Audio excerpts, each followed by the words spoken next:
7 days after I moved into my new home, the real estate agent called with a trembling voice. I forgot to disconnect an old security camera behind your house. Last night it recorded your daughter and son-in-law. Don't tell anyone. Come see me alone. My phone nearly slipped from my hand.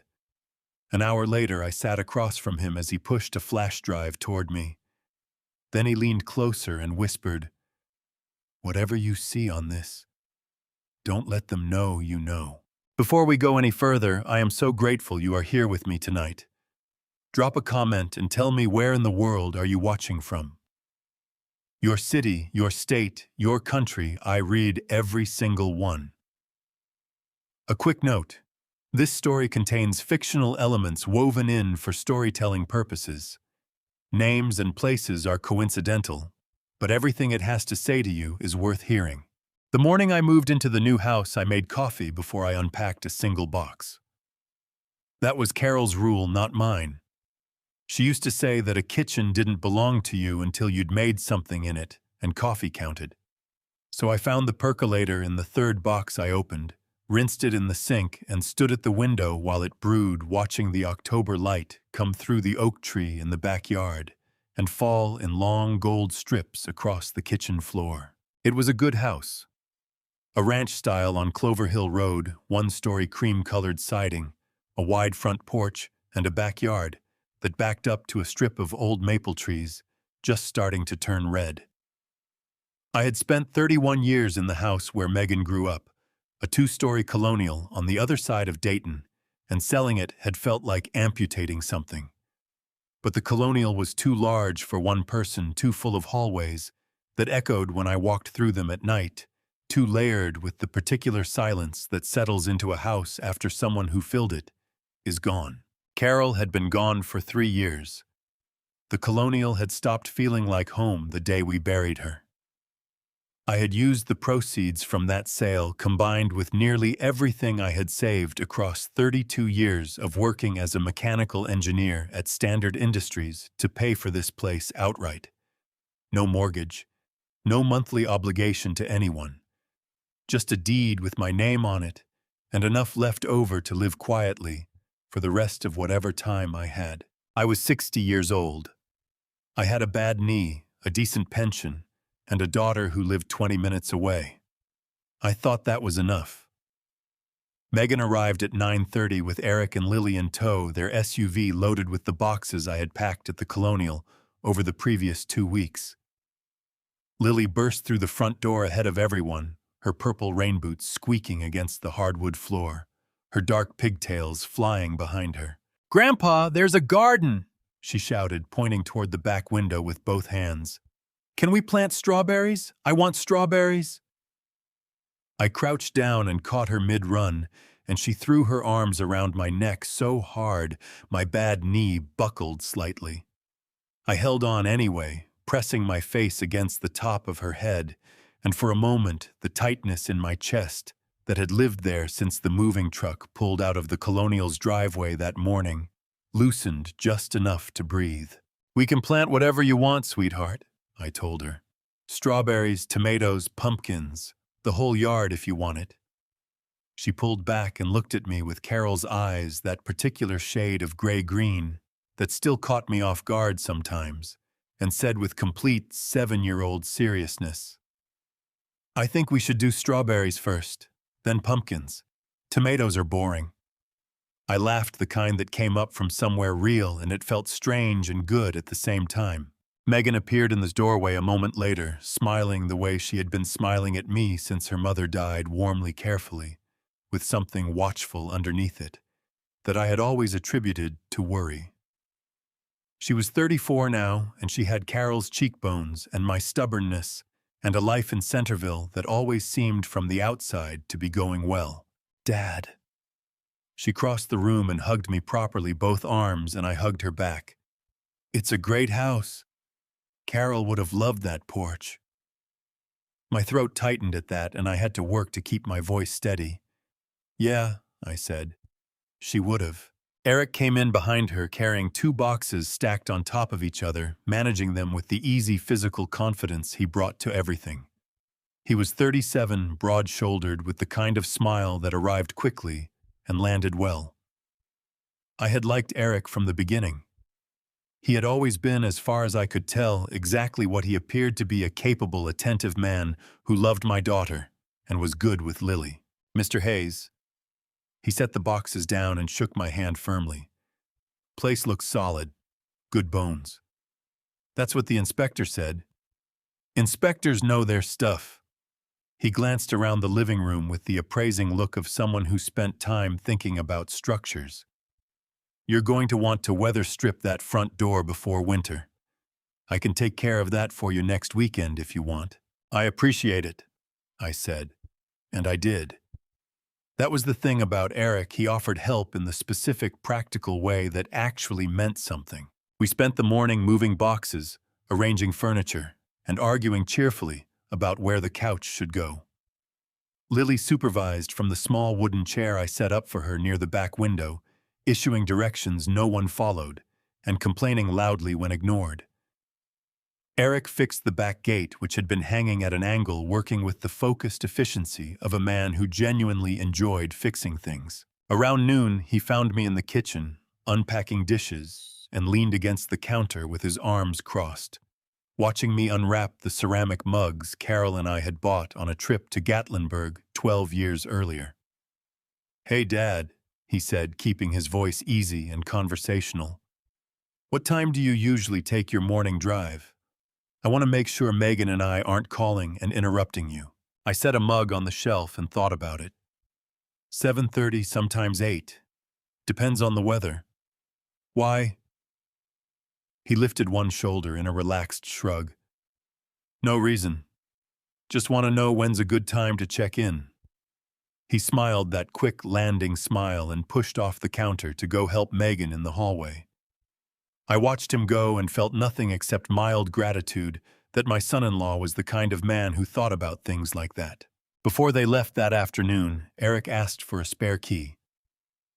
"In case something happens," Megan said, and her voice was soft with a concern that looked to every part of me that was paying attention entirely real. "You're alone out here, Dad. We just want to be able to get to you if you need us." I went to the hook by the back door, where I had already hung the keys, took the spare, and pressed it into Eric's hand without a moment's hesitation. "Thank you," I said. "That means a lot."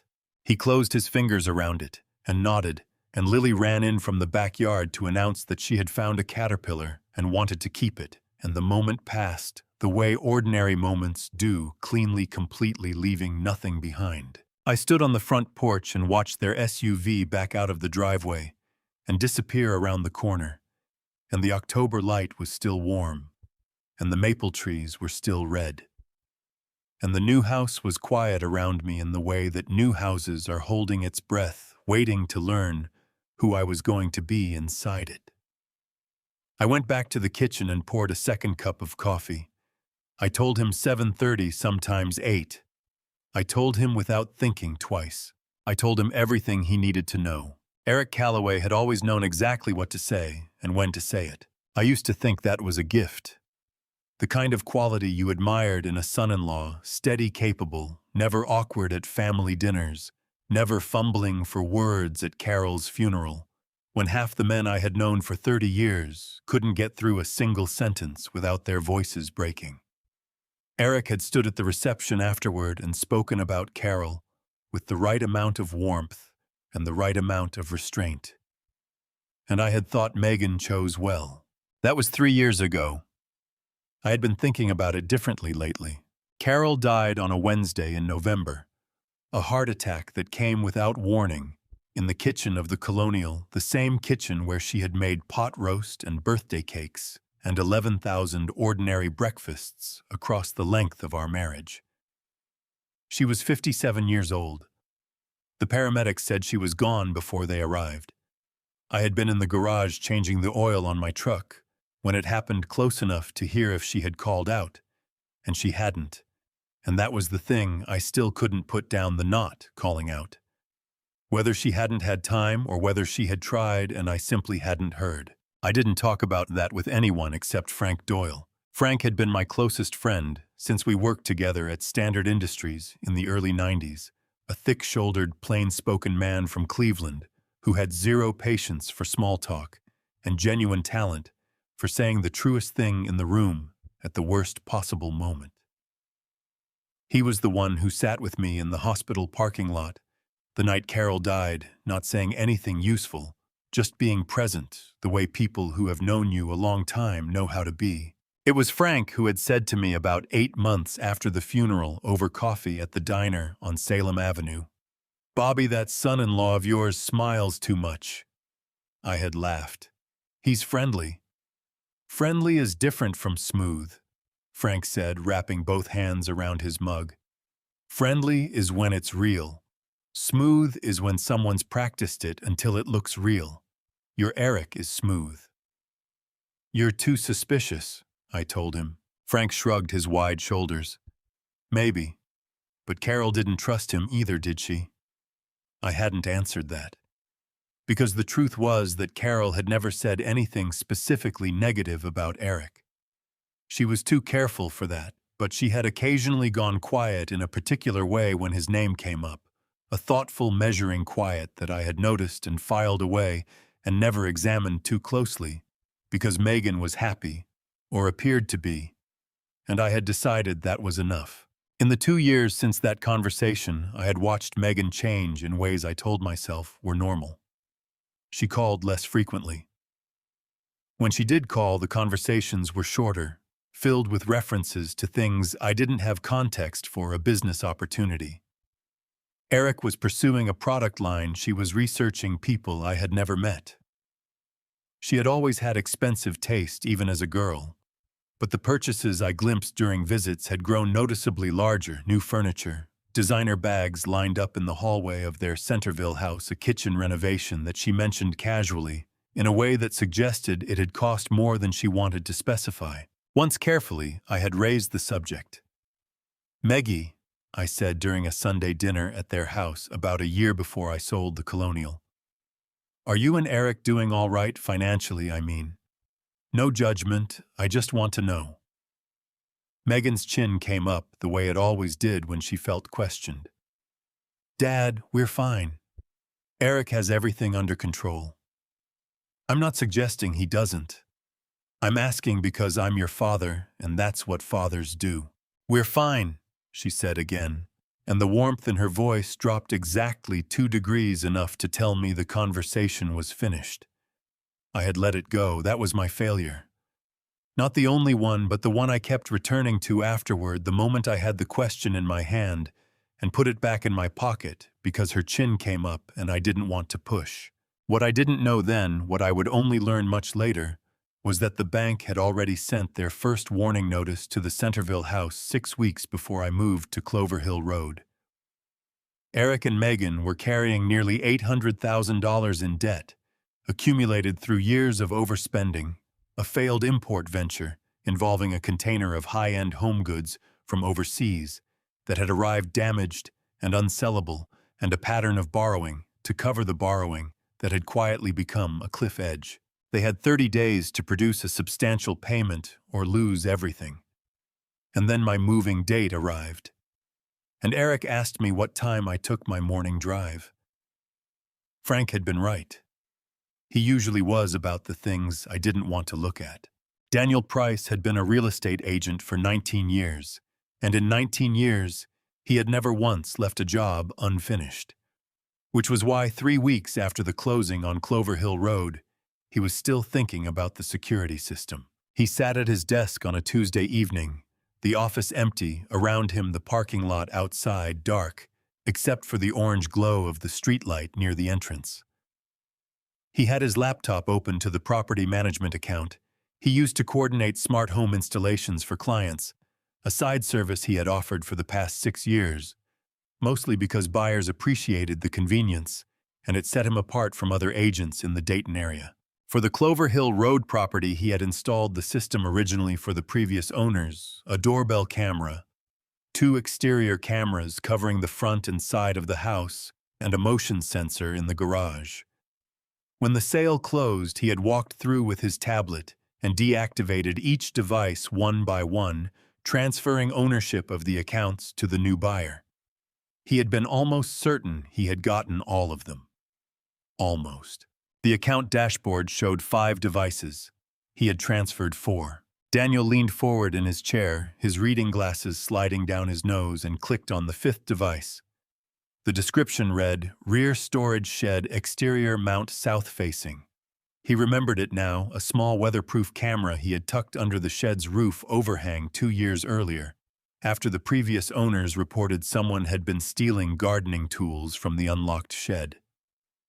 He had wired it into a separate outlet on the shed's exterior wall, and apparently had walked right past it during the deactivation walkthrough 3 weeks ago. The device was still active, still recording, still uploading to his personal cloud account, the one he had set up and registered in his own name when he first started the installation service. He felt a flush of professional embarrassment move through him, hot and uncomfortable. He should have caught this. He always caught things like this. He clicked the live feed to confirm the camera was functioning before he shut it down. The image that came up on his screen stopped him cold. 2 people were standing in the backyard of the Clover Hill Road property. The camera angle was elevated, looking down from the shed's roofline, and the image was grainy in the way of older equipment. But the motion-activated light above the back door had triggered and was casting a clear white wash across the yard. Daniel recognized them immediately. He had a strong memory for faces, another professional habit, and he had spent 2 hours with these 2 at the closing table. Megan Calloway and her husband Eric, the daughter and son-in-law of the man who had just bought the house. He reached for the mouse to close the feed. This was a private family matter, whatever it was. People visited their parents. People stood in backyards. It was not his business. Then Eric said the name. "He doesn't suspect anything."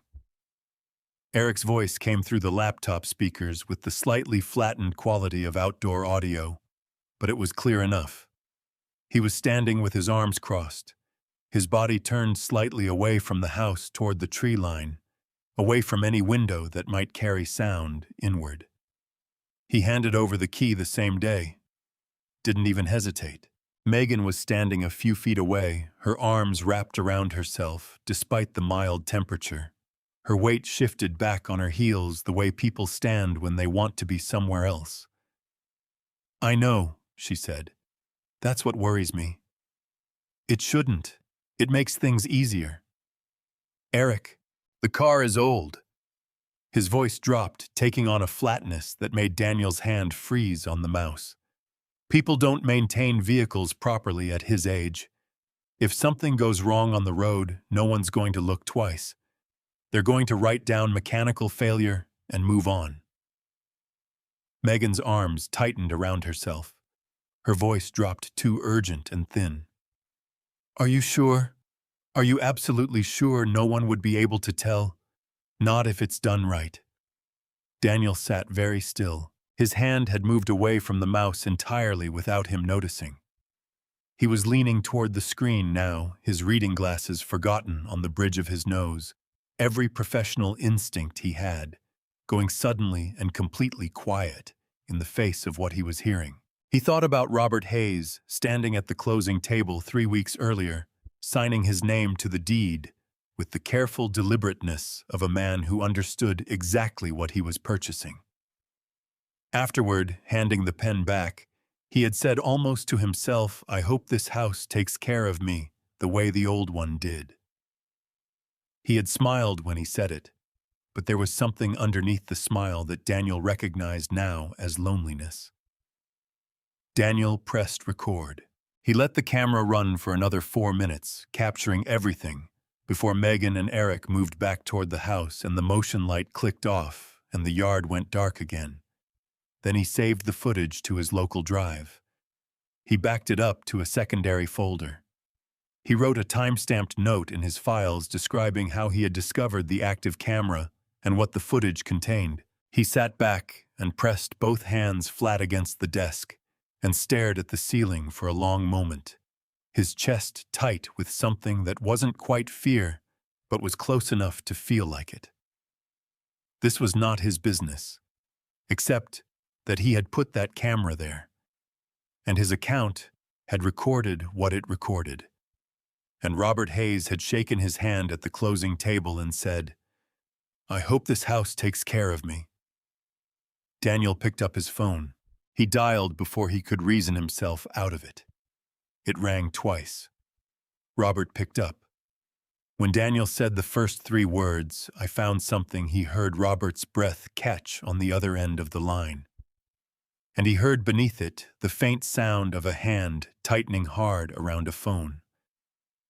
Then Daniel said the rest of what he had been rehearsing for the past 20 minutes, hoping it wouldn't sound as terrible out loud as it did inside his head. He was already in the corner booth when I arrived. Daniel Price was sitting with both hands wrapped around a coffee mug. He hadn't touched the surface of the coffee, perfectly still, steam rising in a thin line toward the diner's low ceiling. He was a trim, composed man in his mid-40s, the kind of person who presented well in professional settings, and right now he looked like someone had reached into his chest and rearranged something important. He looked up when I walked in, and the relief on his face, the particular relief of a man who has been carrying something alone and is about to hand it to the person it belongs to, hit me somewhere below the ribs before I even sat down. "Mr. Hayes?" He started to stand. "Sit," I said. "Please." I slid into the booth across from him. A waitress appeared, poured coffee without being asked, and disappeared. The diner on Route 40 was half empty at 7 in the morning. The breakfast crowd thinned out to a few truckers at the counter, and an older couple near the window sharing a newspaper. "I need to apologize first," Daniel said. His voice was steady, but his jaw was tight the way a man's jaw gets when he's working hard to stay in control of something. "The camera should have been deactivated at closing. That was my error. I own that completely." "You said that on the phone," I told him. "I'm not here about the camera." He nodded, opened the laptop he had set on the seat beside him, and turned it to face me across the table. "I need you to watch this," he said. "All of it." I watched it. I watched it once without saying a word, my hands flat on the table, my coffee going cold in the cup beside me. Then I watched it again. The footage was grainy and slightly elevated, looking down over the backyard from the shed. Roofline and the motion light above the back door threw everything into a harsh white clarity that made it impossible to mistake the faces or the words. Eric's voice came through the laptop speakers with a flatness that I felt in my back teeth. "The car is old. People don't maintain vehicles properly at his age. If something goes wrong on the road, no one's going to look twice." And Megan's voice, my daughter's voice, the voice I had known since it was small enough to fit in a hospital room, asking, "Are you absolutely sure no one would be able to tell?" The second time the video ended, I sat back against the booth and looked at the water stain on the ceiling above Daniel's head, and breathed through my nose for a moment, because my chest had gone very tight, and I needed a second before I trusted myself to speak. I thought about Megan at 7 years old, the summer I taught her to ride a bike in the driveway of the Colonial, how she had cried with frustration every time she fell, and then gotten back up immediately furiously before I could even reach her, because she refused to let the falling be the last thing that happened. She had Carol's stubbornness. I had always loved that about her. My eyes burned, and I pressed 2 fingers against the bridge of my nose hard enough to hurt, and the burning stopped. "Mr. Hayes." Daniel's voice was careful. "Are you all right?"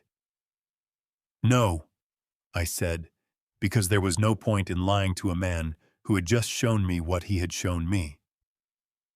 "But I will be." He reached into his bag and produced a small USB drive, setting it on the table between us. I copied everything. The full footage, the timestamp data, my written account of how I found it, and what I observed. Everything is documented. He hesitated. I think you should call the police. I picked up the drive and turned it over in my fingers. It was smaller than a house key. It felt heavier than anything I had held in a long time. I thought about that, I said, on the drive over. And I set the drive down and looked at him directly. If I call the police today, what happens? An officer goes to talk to Megan and Eric. They say it was just talk, just two people panicking about money, nothing real. There's no law against saying something terrible in your father-in-law's backyard. I kept my voice even though my throat wanted to close around the words. They apologize. They cry. They delete whatever needs deleting, and they're more careful after that. And I never find out how far this has actually gone. Daniel's brow pulled together. So you're not going to report it? Not yet. Not until I understand exactly what I'm dealing with. I wrapped both hands around my coffee cup. It had gone cold, but I needed something to hold on to. I need to know if this is fear talking or something more than fear. And I need proof of something more than words before anyone official gets involved. Daniel studied me for a long moment, his expression shifting through something I couldn't fully read: concern, reluctant respect, the particular discomfort of a man who wanted a cleaner resolution than the one being offered. What are you going to do? He asked. First, I'm going to get my car looked at, I said. Independently, by someone Eric has never met. I slid the USB drive into my jacket pocket. After that, I'm going to start paying attention. I left a 20 on the table for the coffee neither of us had drunk and walked back out into the October morning. I sat in my truck in the parking lot for 3 full minutes, both hands on the wheel, staring at the highway. Then I drove home. When I pulled into the driveway on Clover Hill Road, the kitchen light was on. Megan's car was parked at the curb. Through the window, I could see her moving around my kitchen, setting things on the counter, making herself at home in the easy, familiar way she always had. She looked up when she heard the truck. Her face opened into a smile, warm, uncomplicated, genuinely happy to see me. I raised my hand through the windshield and smiled back. And somewhere in the place where I used to keep my certainty about the people I loved, something shifted and locked into a new position, cold and very still, like a dead bolt sliding home.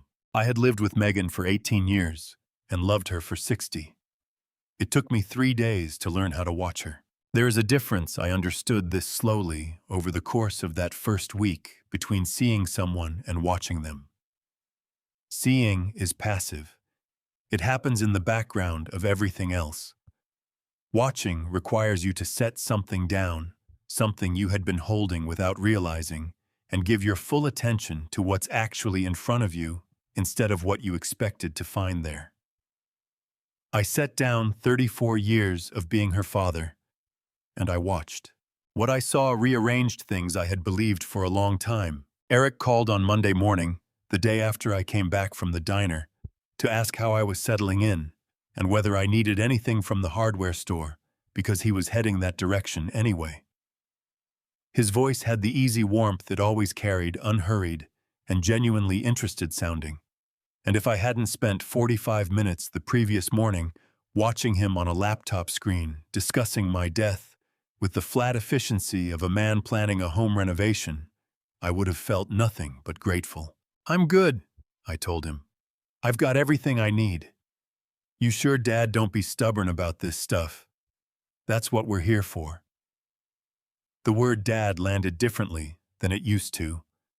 I noticed that now the way he deployed it, easy and natural, and just often enough to feel like an arm around the shoulder.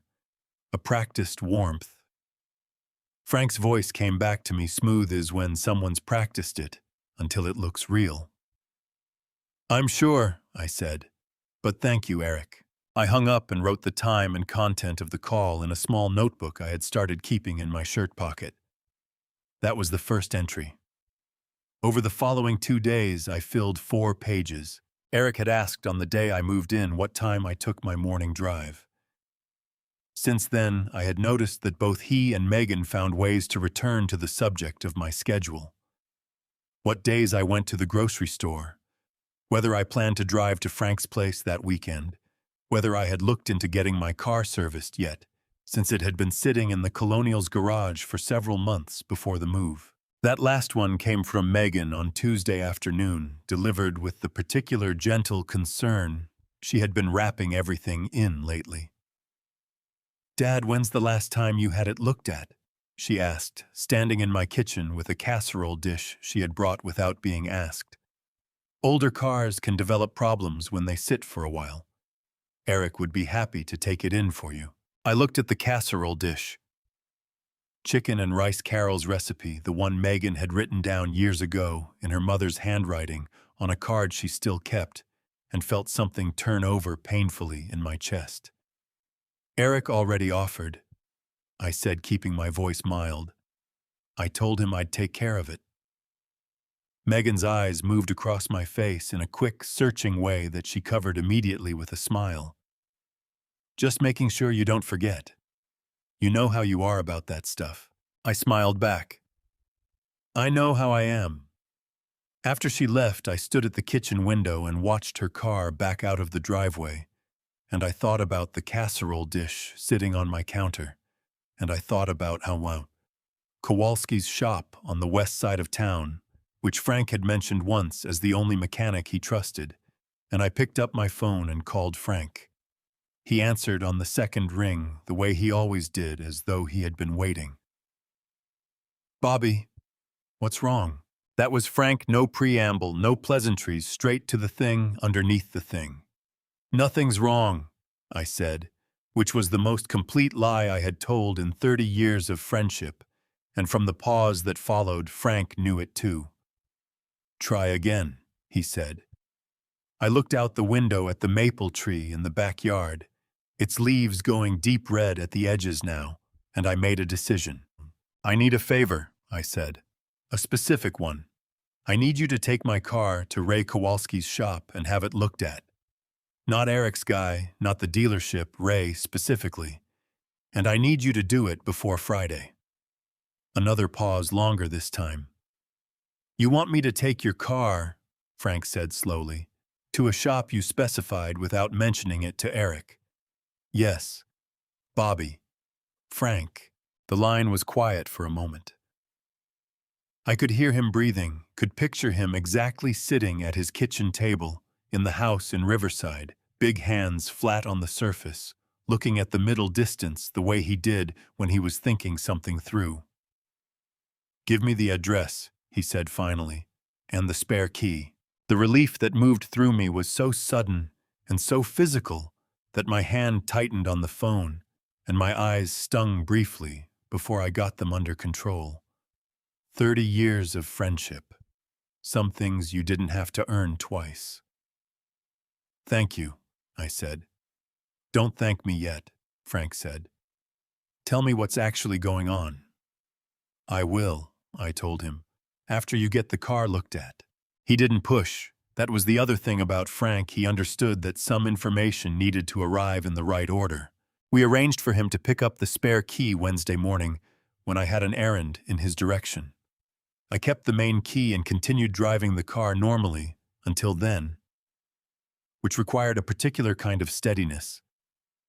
I hadn't known I was capable of climbing into the driver's seat each morning and pulling out of the driveway with the same routine ease I had always had, while somewhere in the back of my mind, a voice that sounded like Ray Kowalski's kept saying things I didn't want to hear yet. On Wednesday evening, after Frank had picked up the key, Megan called. "Dad, I've been thinking." Her voice was bright, deliberately casual in the way that meant she had been rehearsing this. "Lily has her art class Saturday morning, the one on Wilmington Pike.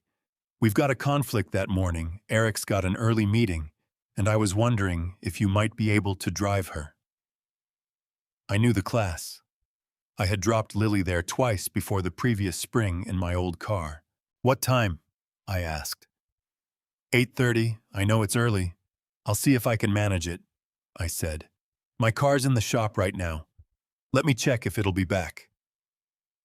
There was a pause on the other end that lasted just a beat too long for a normal conversation. "Which shop?" Megan asked. "The one Frank recommended," I said. "I wanted an independent opinion." Another pause. Shorter this time, but there. "Of course," she said. "Just let me know about Saturday." I said I would. I set the phone down on the counter, and my heart was hammering against my ribs so hard I could feel it in my fingertips, because I had just understood something I hadn't let myself understand before. She already knew about the car. She had already known before she offered to send Eric to take it in. The question about which shop wasn't curiosity, it was alarm. And the offer about Lily and Saturday morning hadn't come from a mother who needed a babysitter. It had come from someone who needed me in that car before Friday. Frank called at 4:17 on Friday afternoon. I was in the backyard pulling dead growth off the fence line when my phone buzzed in my jacket pocket. I had been working with the kind of focused physical concentration that keeps your hands busy, so your mind doesn't have to be. And when I saw Frank's name on the screen, my hands went still on the fence post. I answered on the first ring. "Bobby." Frank's voice was stripped of its usual ease, flat in the way it got when he was dealing with something he hadn't figured out how to carry yet. "You need to come here. Right now. Don't bring anyone with you." My chest tightened into something small and hard. "How bad?" "Just come," he said. "Ray wants to show you himself." Ray Kowalski's shop was on Gettysburg Avenue on the west side of Dayton, a squat brick building with 2 bay doors and a hand-painted sign that had been there since his father ran the place in the 80s.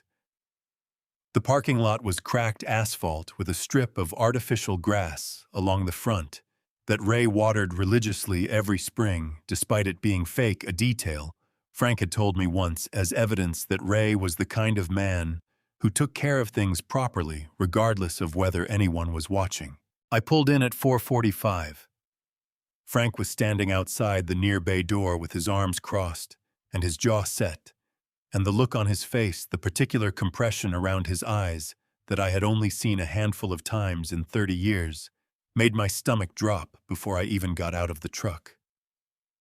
"Ray's inside," Frank said. He put his hand briefly on my shoulder as I passed him a single firm press and said nothing else.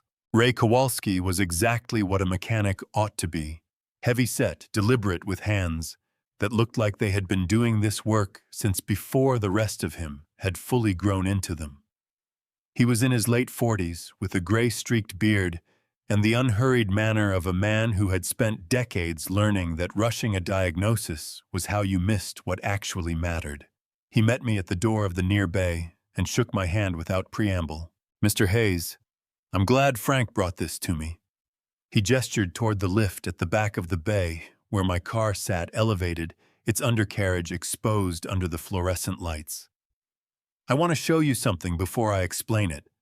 Come take a look." I followed him across the concrete floor, past a chest-high tool cabinet and a radio playing country music low enough to be background noise. The smell of the place, motor oil, cold metal, the faint chemical bite of brake fluid, was so familiar from 30 years of working in industrial settings that it loosened something in my shoulders without my permission. Ray crouched beside the lift and pointed upward at the rear axle area with a penlight. "Brake line," he said. "Right rear. You see where I'm pointing." I crouched beside him and looked. I was a mechanical engineer by trade, not an automotive specialist, but I understood enough about hydraulic systems to follow what he was showing me. The brake line ran along the undercarriage, in a protective metal sleeve, the way it was supposed to.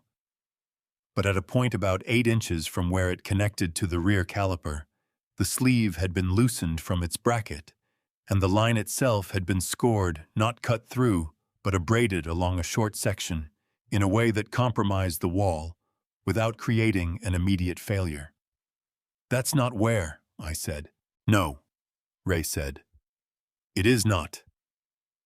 He kept his voice professional and even, but he was watching me carefully, the way people watch someone when they've just told them something that changes the shape of the room. Wear patterns from road debris or age look different. They're irregular, they follow the path of contact, and they usually affect the outer surface along the length of exposure. What you're looking at is localized, deliberate, and done with a tool that gave control over depth. He paused. Whoever did this knew what they were doing. They left enough wall integrity that the line wouldn't fail in your driveway or at low speeds.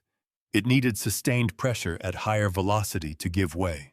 The fluorescent light hummed above us. The country radio played something I didn't hear. "Highway speed," I said. 65-70 on the interstate. Ray stood his knees, protesting with a quiet crack. At that point, you'd lose rear braking first. Then as pressure dropped through the system, you'd lose the fronts. No warning light, no squeal. Nothing to tell you it was happening until you needed them, and they weren't there. He met my eyes directly. "I've been doing this for 22 years, Mr. Hayes. I don't say what I can't support. This was not an accident." Frank had come to stand just inside the bay door while Ray was talking. I didn't look at him. I was looking at the undercarriage of my car, at the small, deliberate scoring on the brake line, and I was thinking about Megan's voice on the phone. Wednesday evening, Lily has her art class Saturday morning, and I was thinking about my granddaughter's purple rain boots squeaking on the hardwood floor of my new house, and I was thinking about the drive from Clover Hill Road to Wilmington Pike, which took you past 2 on-ramps to I-675. Frank crossed the bay and put his hand on my arm. His grip was firm enough that I could feel each finger separately, and when I looked at him, his face had gone the particular gray of a man who is holding himself together through the force of long habit. "Bobby," he said, and his voice came out rougher than he meant it to. "Say something." "I need a written report," I said to Ray. My voice came out steadier than I had any right to expect. "Everything you just showed me documented with your professional credentials, the date, and your assessment of the cause. As detailed as you can make it." Ray nodded without hesitation. "I'll have it ready by end of business today." "And the car stays here?" "Of course." I straightened up and stood for a moment with my hand pressed flat against the cold metal of the lift pillar, steadying myself against something that had nothing to do with my balance. Then my phone buzzed in my pocket. Megan. I stared at her name on the screen for 3 full seconds, my thumb hovering, while the brake line hung above me in the fluorescent light, and Frank stood beside me breathing carefully, and the radio played on. Then I answered. "Hey, sweetheart," I said, and my voice was warm and easy and completely, utterly normal. "What's up?" "Dad, I was just checking in." Her voice was bright, slightly too bright in the way of someone who has been waiting to make this call. "How are you doing?" "Everything good." "Everything's fine," I said. "Just running some errands." "Oh, good." A small pause. "Did you hear back from the shop yet?" "About the car?" The fluorescent light hummed. Frank's hand was still on my arm. "Not yet," I said. "Still waiting on them." "Which shop did you end up going with?" "The one Frank recommended," I said. "Independent place on the west side." Another pause. Half a second, maybe less. But my ear was calibrated now, tuned to the frequency of what she was not saying, and that half second landed like a stone dropped into still water. "Okay," she said. "Just let me know when you hear something." "I will," I said. "Love you, Meggie." "Love you too, Dad." I ended the call and stood in Ray Kowalski's garage with Frank's hand on my arm and the brake line hanging above me in the light, and my eyes burned hot and sudden and fierce, and I pressed my back teeth together hard until it passed. Laura Bennett's office was on the 2nd floor of a building that also housed a tax preparer and a travel agency that appeared to have been closed since 2019. Nothing about it suggested power. Everything about it suggested someone who didn't need to.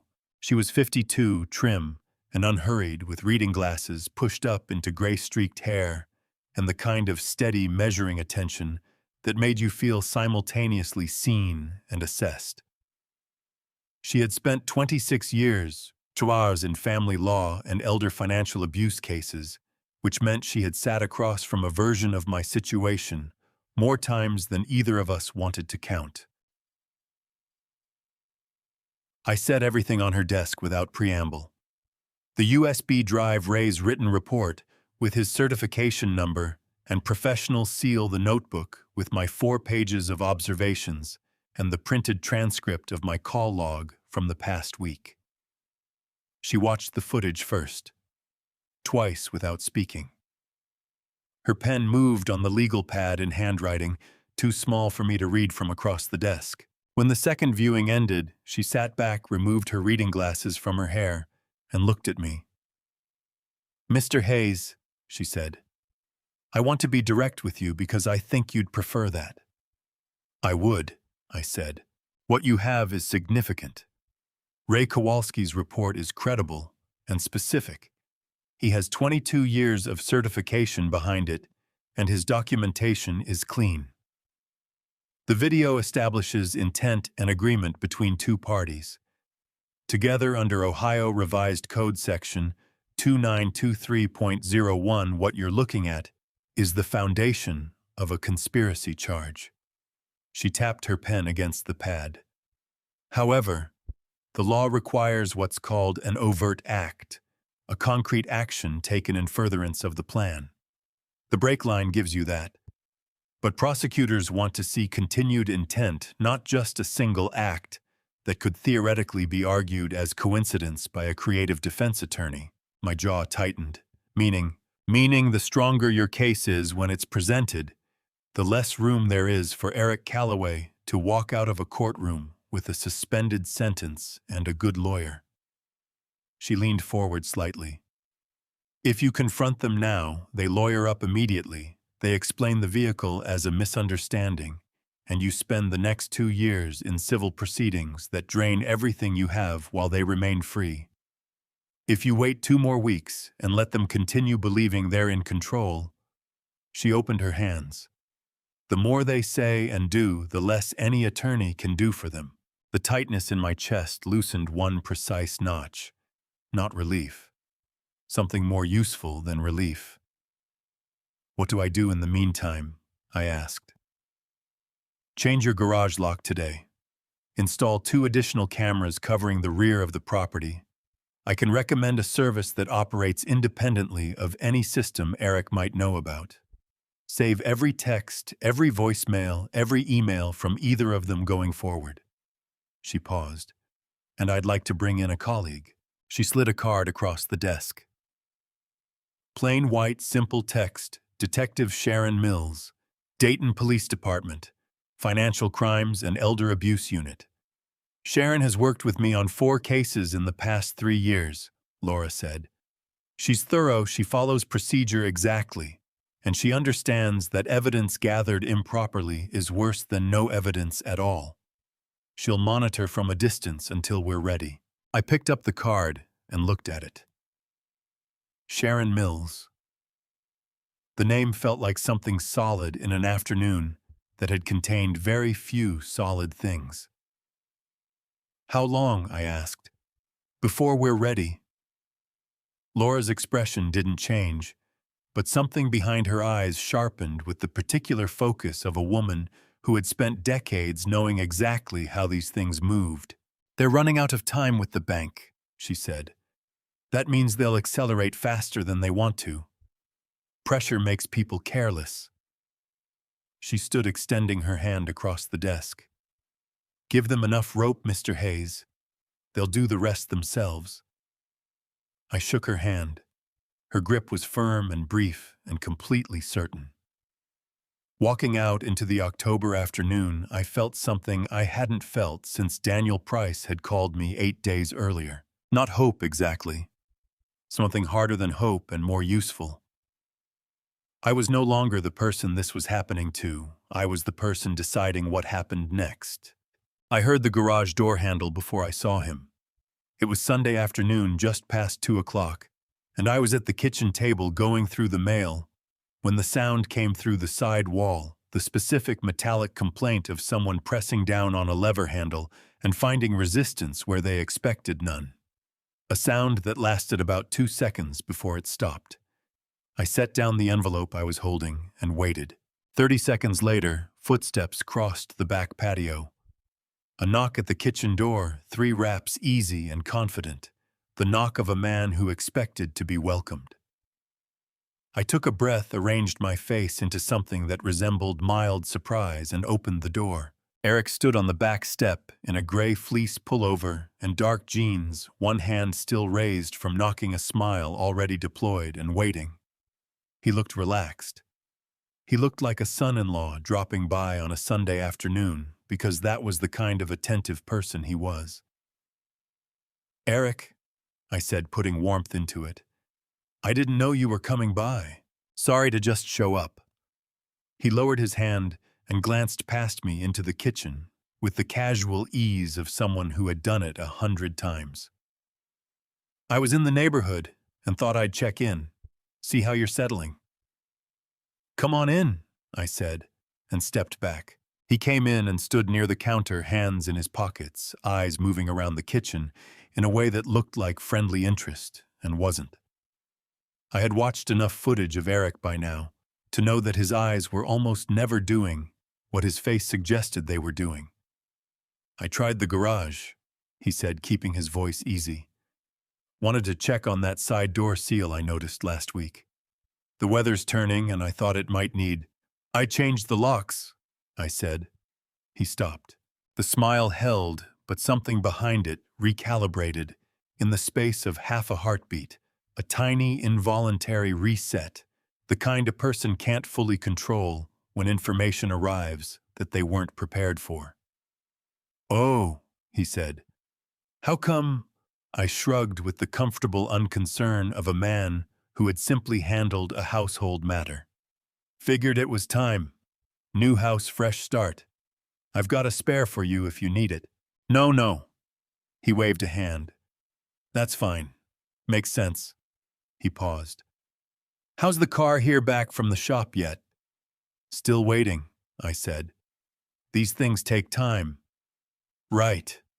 He nodded slowly. "You know, Dad, I have a guy I trust completely. 20 years never steered me wrong. If your place is giving you trouble—" "I appreciate it," I said, "but I think I'll stick with Frank's recommendation for now." Something moved across Eric's face, quick, controlled, gone before it fully arrived. His jaw shifted slightly to the right, a tell I had started cataloging, the way I used to catalog stress fractures in industrial components, small indicators of a larger structural problem. "Of course," he said. "Whatever works best for you." He stayed another 10 minutes making conversation about the backyard and the maple trees, and whether I had thought about a winter cover for the garden bed, and every word out of his mouth was warm and reasonable and completely, exhaustingly false. I matched him, beat for beat, question for question, smile for smile, until he said he had to get back to Megan and headed out through the kitchen door. I watched from the window as he crossed the back patio and pushed through the gate to the driveway. He stopped just outside the gate and pulled out his phone. My new camera, mounted under the back eave and wired into its own dedicated outlet, caught every word. "She changed the locks." His voice came through my phone speaker tight and clipped, the warmth he'd maintained inside the house entirely gone. "And the car's still at the shop." Megan's voice. "Which shop did he say?" "Frank's recommendation. Some independent place." "Eric." Her voice jumped up a register sharp with an urgency she didn't bother to smooth. "We have 10 days. The bank called this morning." "I know." "So what do we do?" A pause. When Eric spoke again, his voice had dropped to the particular flat register I recognized from the video Daniel had shown me, the voice he used when he had wanted past emotion into calculation. "We changed the plan," he said. He walked to his car, got in, and backed out of the driveway without looking toward the house again. I stood at the kitchen window with my phone in my hand, and the recording running, and my heart was hammering against my sternum so hard I could feel it in the base of my throat. 10 days. They had 10 days and a new plan, and I had no idea yet what either of those things meant. But I had it on tape. Every single word. Megan brought pot roast on Tuesday. Carol's recipe, the one she had copied into a spiral notebook in her mother's handwriting. When she was 19, the notebook that now lived in a drawer in Megan's kitchen in Centerville. The smell of it hit me the moment I opened the front door, and my chest seized up so hard and so fast that I had to grip the door frame for a second before I trusted myself to step back and let her in. "I thought you could use a home-cooked meal," Megan said, moving past me toward the kitchen, with the easy familiarity of someone who had always moved through spaces that belonged to other people as though they belonged to her. "You've been dealing with so much lately. The car, you need someone taking care of you for once." She said it warmly, with real tenderness in her voice, and that was the part that made my eyes burn. Eric came in behind her with a six-pack of the amber ale I liked, and immediately offered to look at the back porch light that had been flickering. He was good at that, finding something useful to do something that required him to move through the house independently. I told him I had already ordered a replacement bulb. He nodded agreeably and offered to check the weather stripping on the back door instead. "I've got it," I said. "But thank you." They stayed 2 hours.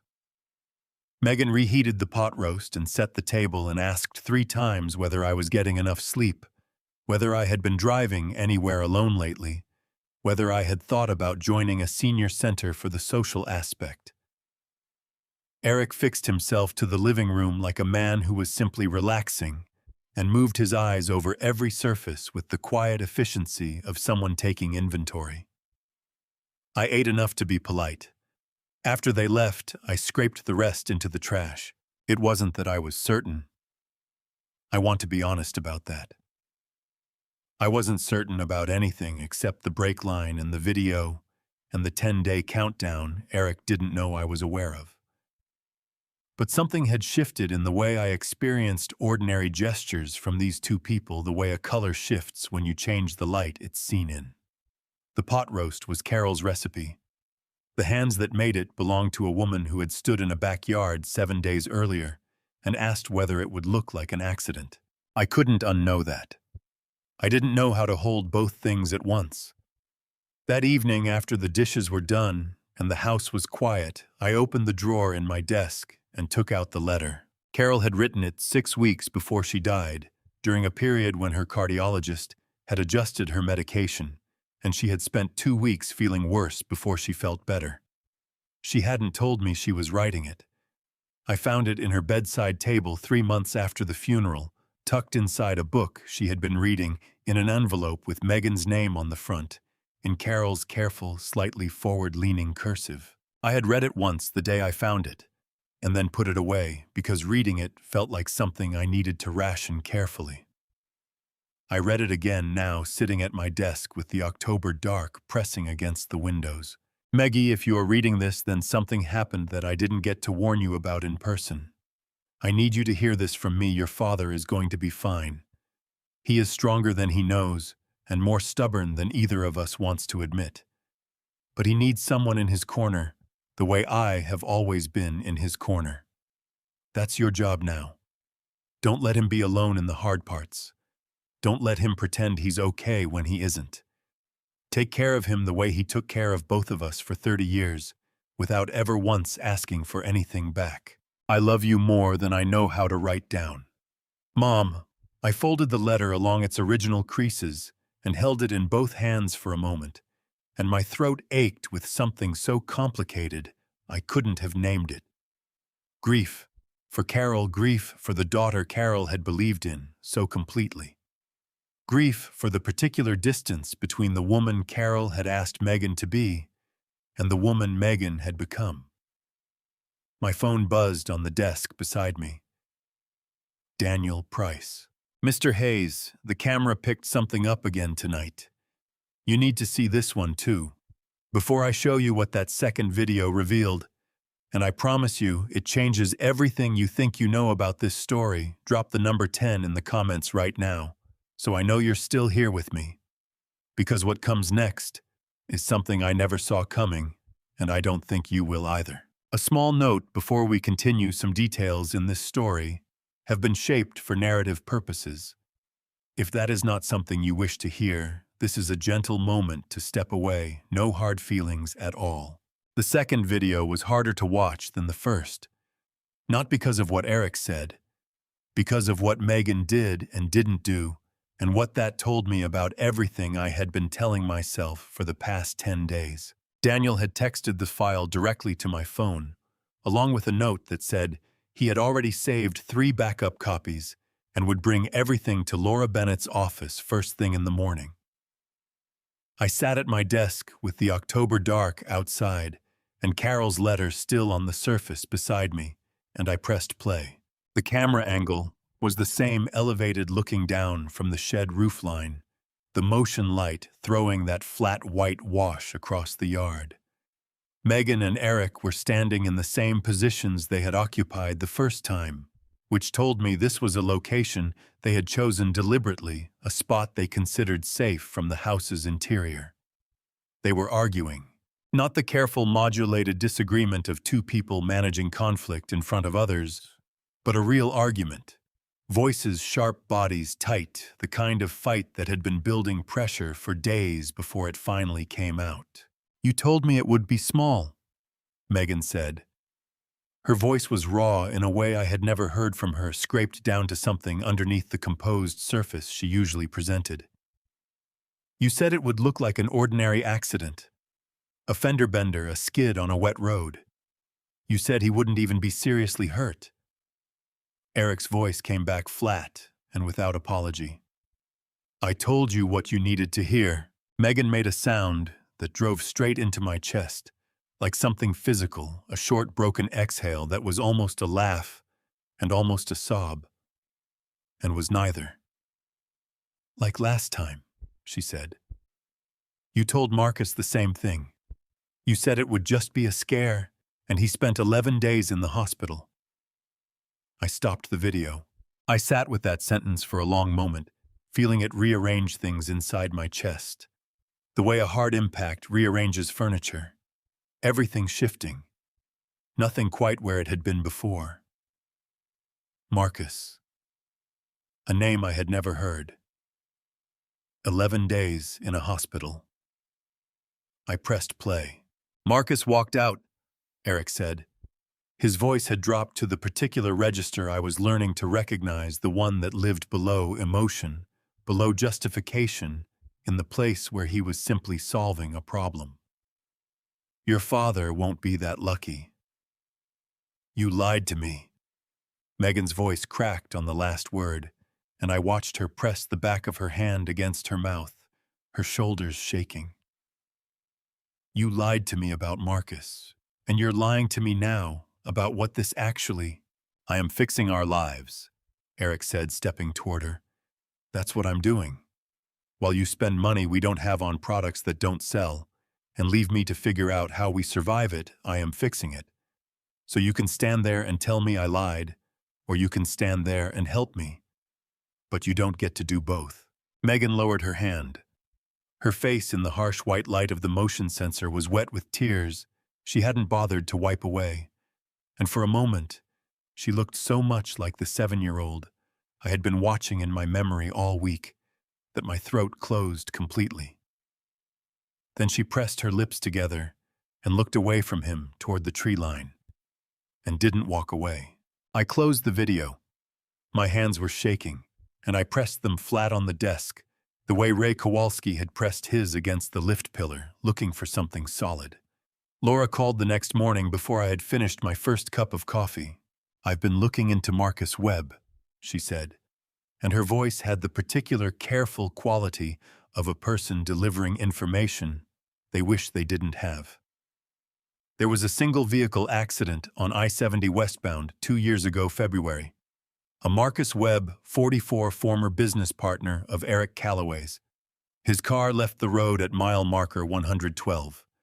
He was hospitalized for 11 days with a fractured sternum and 2 broken ribs. I stared at the kitchen window. The maple tree outside was perfectly still in the early morning air. The police report listed it as weather-related, Laura continued. Black ice. The investigation was closed within 2 weeks. However, and this is what Sharon Mills confirmed yesterday, through official channels, Eric Calloway had taken out a key man life insurance policy on Marcus Webb 14 months before the accident. The policy was worth $400,000. Marcus survived, so it never paid out. The maple tree outside didn't move. The coffee in my cup had gone cold. Eric has done this before, I said. Not a question. The evidence suggests he has considered it before, Laura said carefully. Whether that constitutes prior action is something Sharon is still determining. But Mr. Hayes, the fact that Megan mentioned Marcus by name in that video and knew enough about the hospital stay to reference it specifically. She knew, I said. My voice came out flat and strange, like a voice I didn't recognize speaking something I didn't want to hear myself say. She knew about Marcus before she agreed to this. A pause on Laura's end, careful and professional, and not without its own weight. That's what the evidence indicates, she said. Yes. I set the phone down on the counter after we hung up and stood in the kitchen of the house I had bought, with everything I had saved in 32 years, and I pressed both hands against the edge of the counter until my knuckles went white, and I breathed through my nose 4 times until the burning in my eyes subsided. Megan had known about Marcus Webb. She had known what Eric was capable of, and she had handed him the spare key herself on the first day while I stood there feeling grateful. It came to me while I was making coffee. Not a dramatic realization. Not the kind that arrives with urgency and noise. It came quietly, the way the worst things do, sliding in through the side door of your attention, while you're doing something ordinary, while your hands are busy, and your guard is down, and you haven't thought to protect yourself against it yet. I was standing at the kitchen counter on Thursday morning watching the percolator when I looked out the back window and saw Lily's chair. It was the small wooden chair I had set up for her on the first day near the window, so she could watch the backyard while we moved boxes. She had sat in it, in her purple rain boots, and issued orders no one followed, and when they left that afternoon, she had kissed my cheek and asked when she could come back. I looked at that chair for a long moment, and then I started counting backward. Megan had called Wednesday evening to ask if I could drive Lily to her art class Saturday morning. The class was on Wilmington Pike. I had almost said yes, I had the words forming before I remembered the car was at Ray's. Frank had picked up my car on Wednesday morning, 1 day earlier. I set the percolator down on the counter with more force than I intended, and the sound of it hitting the surface was very loud in the quiet kitchen, and I stood there with both hands pressed flat against the tile and worked through the arithmetic one more time to make sure I had it right. Wednesday morning, Frank took the car to Ray. Wednesday evening, Megan called asking me to drive Lily on Saturday. If Frank had waited one more day, if I had called him Thursday instead of Wednesday, if I had been slower or less certain, or even just normally cautious instead of urgently cautious, the car would still have been in my driveway on Wednesday evening when Megan called. I would have said yes. I would have picked Lily up Saturday morning and put her in the back seat with her purple boots and her art supplies, and I would have driven her down Wilmington Pike toward that class, and somewhere along the route, we would have passed the on-ramp to I-675. My legs stopped working correctly. I made it to the back door and got it open, and stepped out onto the patio, and the October air hit my face cold and sharp, and I walked to Lily's chair and sat down on the ground beside it, because my knees would not hold me upright any longer, and I put my face in my hands. I had been thinking about this as something that was happening to me. For 17 days, I had been thinking about my own life, my own house, my own money, my own marriage to Carol, and what it meant that the daughter Carol had loved so completely had become someone capable of this. I had been careful and strategic, and I had held myself together with both hands, and I had not let them see me flinch. But I had not let myself think about Lily. 7 years old, purple rain boots, a horse drawing that was the wrong color on purpose because she liked purple better than brown. I sat on the ground beside her chair in the October morning, and I pressed my face into my hands, and I cried. Not the controlled, suppressed burning I had been managing in private for 17 days, but the real thing. The kind that comes up from somewhere below your ribs and doesn't ask permission. The kind that Carol used to say was the body's way of telling the truth when everything else had been holding it back too long. I let it come. I stayed there until it had finished with me. Then I stood up, went inside, washed my face at the kitchen sink, and poured the coffee that had finished brewing while I was outside.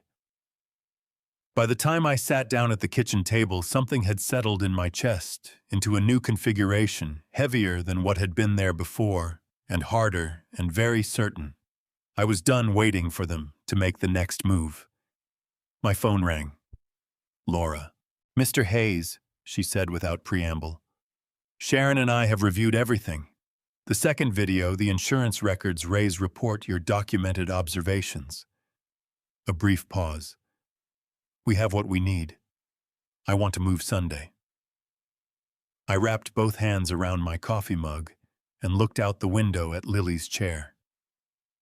Sunday, I said. I called Megan at 2 o'clock on Thursday afternoon. I had spent the hour before that sitting at the kitchen table with a legal pad, writing down every word I intended to say and the order I intended to say them in the way I used to prepare for difficult client presentations at Standard Industries, because the only thing more dangerous than an unprepared conversation with someone who was watching you closely was an unprepared conversation with someone who was watching you closely and had more to lose than you did. She answered on the second ring, slightly breathless, the way she always sounded when she was hoping for something.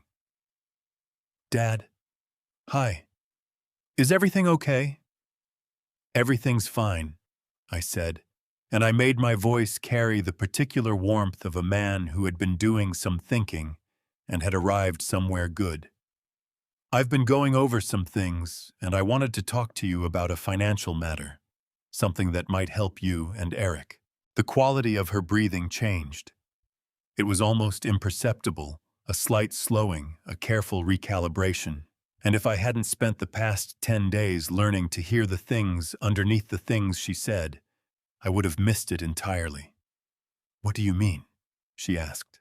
There's a piece of land your grandfather left me years ago out near Zanaya. Small parcel, nothing significant. I had it quietly listed and it sold last month. I've been sitting on the proceeds, not sure what to do with them. I paused exactly the right length of time. I know you and Eric have been under some pressure lately. I'd rather see that money do some good than sit in an account. 3 seconds of silence. Then, Dad, you don't have to do that. But her voice had changed. The careful brightness that she had been deploying for the past 2 weeks had dropped away, and what was underneath it was something rawer and more real, and not gratitude exactly, but relief so acute it was almost painful to hear. The relief of someone who had been holding their breath for a very long time. I know I don't have to, I said. I want to. Come for dinner Sunday. Bring Eric. We'll talk it through. Sunday. Another pause, shorter. Yes, absolutely. What time? 6 o'clock, I said. I'll cook. After I hung up, I sat for a moment with the phone in my hand, and the relief in Megan's voice played back in my memory, and I felt something complicated move through me. Not satisfaction, not vindication, just a deep, aching sadness for the version of this phone call that could have existed in a different life, the one where she actually needed help, and I was actually in a position to give it cleanly. Then I put the phone down and started making calls. Frank first. He answered before the first ring had finished. "It's Sunday," I said, and he said, "Tell me what you need." Daniel confirmed he would bring the laptop, and both video files backed up on 3 separate drives. Laura called at 4 to confirm that every piece of documentation was assembled and organized. Ray's report. The Marcus Webb public records the insurance information Sharon Mills had verified through official channels and my notebook with 17 days of observations. Sharon herself called at 5:30. Her voice was measured and professional, the voice of a woman who had done this many times and understood that the preparation mattered as much as the moment. "I'll be outside on the street by 5:45, she said. "Plainclothes, unmarked vehicle. I won't come in until Laura signals." A brief pause. "Mr. Hayes, are you prepared for what happens after?" I looked at Carol's photograph on the bookshelf across the room. She was laughing in it, a candid shot Frank had taken at a barbecue 15 years ago, her head thrown back completely unself-conscious, entirely herself. "No," I said honestly, "but I'm ready." Sharon accepted that without comment, which told me she had heard it before and understood the difference between the two. I spent Saturday preparing the dining room. Good plates, the ones we had received as a wedding gift, and used only on occasions that deserved them. Candles.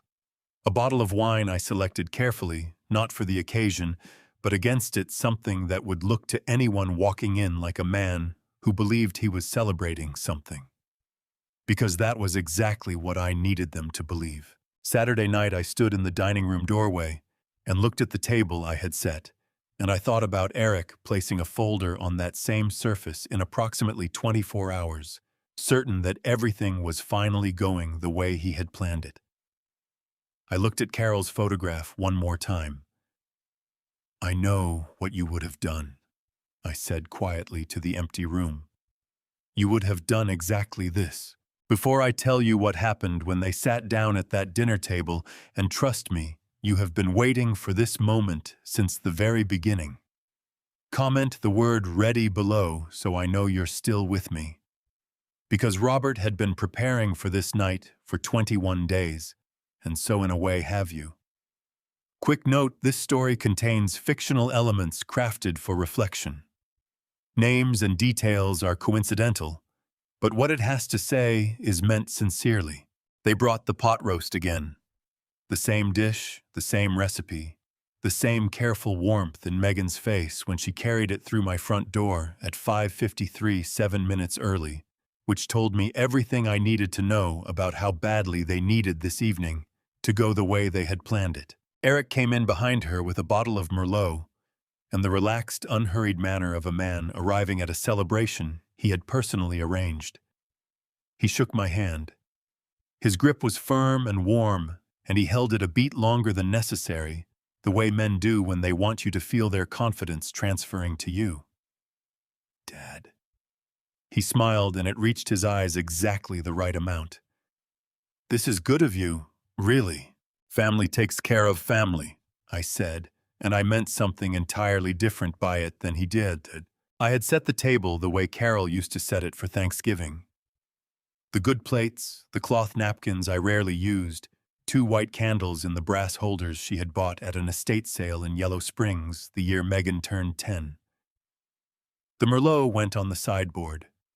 The pot roast went in the oven to stay warm. We sat in the living room for 20 minutes, first the way people do when they are pretending the evening is casual, and Megan told me Lily was sleeping at the Hendersons next door, which explained why she had been so free to arrange tonight on short notice. "She's been asking about your garden," Megan said, her hands folded in her lap, her posture carrying the particular brightness of someone performing ease rather than feeling it. "She wants to come plant things with you." "She can come whenever she wants," I said. "The garden will always be here." Dinner was on its surface the most ordinary meal I had sat through in 21 days. Eric talked about a contractor he had been following online, someone doing interesting renovation work in Columbus. Megan asked whether I had thought about a storm door for the front. I answered everything with the mild interest of a man whose primary concern was the food cooling on his plate. Underneath the table, my right hand was pressed flat against my thigh to keep it from shaking. When the plates were cleared, Eric reached into the leather portfolio he had brought and placed a folder on the table between us. He did it with a kind of reverence, both hands set down carefully, squared to the edge of the tablecloth, that told me he had imagined this moment many times. "We put together a repayment structure," he said, opening the cover. "Everything documented, monthly installments, interest included. We want to do this right." He slid it toward me. $750,000. "I know it's significant, Dad. But with this bridge, we can restructure the business debt, keep the house, and be in a position to pay you back within 4 years. I looked at the folder without touching it. $750,000. Nearly everything I had. "Walk me through the repayment terms," I said. He did smoothly and in detail, with the confidence of a man who had rehearsed this presentation and knew it well. Megan watched me the way you watch a door you're not sure will open. Her fingers wrapped around her wine glass so tightly that the base of the glass left a small ring of pressure on the tablecloth. I listened to all of it. I asked 2 questions. I let the silence after the second question stretch just long enough that Eric leaned forward slightly in his chair, and then I looked up from the folder and said quietly, "And if I don't?" Eric's expression shifted into something practiced and sympathetic. "Dad, I don't think you'd want to watch Megan lose everything." "That's not what I asked," I said. "I asked what happens if I don't help." Megan's wineglass came down onto the tablecloth with a small, sharp sound. Her eyes found mine across the table, and in them I saw something I hadn't expected. Not calculation, not alarm, but a flash of raw grief, brief as lightning, gone almost before it arrived. "Dad," she started.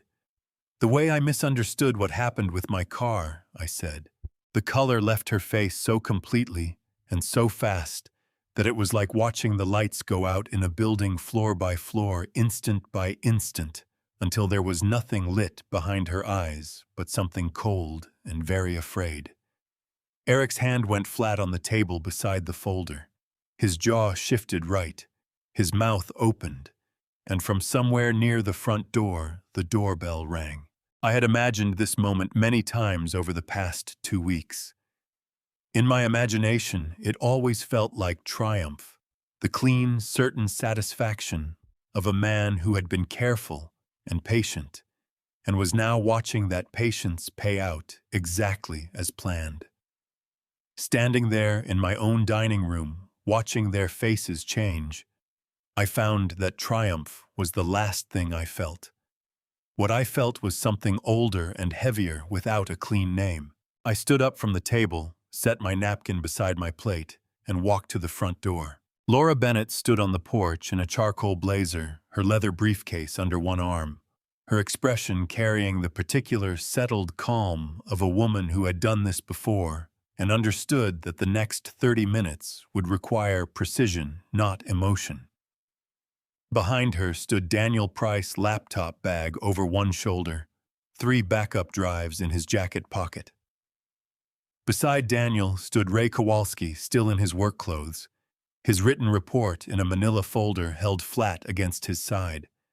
And behind Ray, one step back, stood Detective Sharon Mills, in dark civilian clothes, her badge clipped to her belt, where it could be seen by anyone who needed to see it. 4 people. 21 days of work between them. Everything documented, everything sourced, everything clean. "Mr. Hayes," Laura said.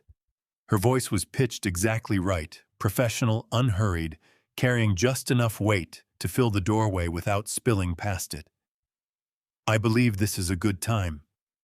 "It is," I said. "Please come in." I stepped aside and let them through, and I closed the door behind the last of them, and I walked back to the dining room ahead of them all. Eric was on his feet before I reached my chair. His face had gone through 3 different expressions in the span of 2 seconds: confusion, assessment, a flicker of something that might have been fear before it was compressed back into the controlled blankness he defaulted to under pressure. "What is this?" His voice was sharp and flat, at the same time the voice he used when the warmth wasn't working and he needed something harder underneath it. His eyes moved from Laura to Daniel to Ray to Sharon and back to me. "Dad, who are these people?" I sat down at the head of the table and folded my hands in front of me. "People I asked to come," I said. Laura set her briefcase on the sideboard and introduced herself and Sharon Mills in 2 sentences. Attorney and detective names and roles, nothing more. She pulled a chair to the side of the table and opened her laptop without drama, the way a person opens a tool they intend to use. Megan hadn't moved from her chair.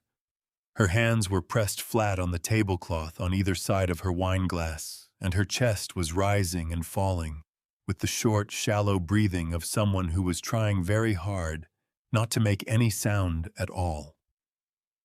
Her eyes were fixed on me with an expression I had never seen on her face before.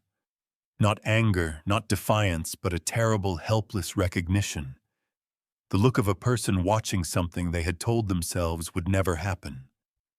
Arrive anyway. "Eric Calloway," Sharon Mills said, stepping forward from the doorway with the measured calm of someone following a procedure she knew precisely. "I'm Detective Sharon Mills with the Dayton Police Department Financial Crimes and Elder Abuse Unit. I want to inform you that you are currently the subject of a criminal investigation. You are not under arrest at this time, but I am asking you to remain in this room while my colleague presents information relevant to that investigation. You have the right to remain silent. Anything you say may be used against you. You have the right to an attorney." Eric's jaw tightened so hard I could see the muscle jump beneath his skin. His hands hanging at his sides curled into fists, and then deliberately uncurled again, a man forcing himself to perform composure he no longer felt. "This is completely unnecessary," he said. His voice had recovered most of its register, but the warmth was entirely gone now, stripped away, and what was underneath it was cold and precise and unexpectedly small.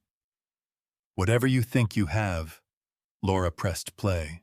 The room filled with Eric's own voice recorded 7 days earlier by a camera he had never known existed, coming through the laptop speakers with the particular clarity of outdoor audio captured at close range. "The car is old. People don't maintain vehicles properly at his age.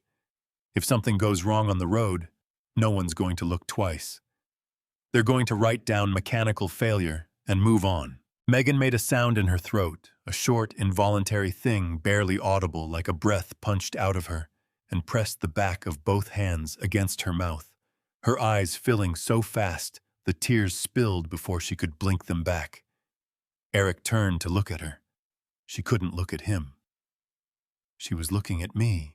I looked back at her, at my daughter's face across the table we had eaten dinner at an hour ago, and I kept my hands folded in front of me and my breathing even, and I let the recording run. People don't maintain vehicles properly at his age. The candles were still burning. The pot roast was still warm in the kitchen, and across the table from me, Megan Calloway, who had been 7 years old when I taught her to ride a bicycle in the driveway of the house where she grew up, pressed her hands harder against her mouth and cried with the shaking, desperate silence of someone who had run completely out of ways to hold themselves together. Laura Bennett had spent 26 years in family law.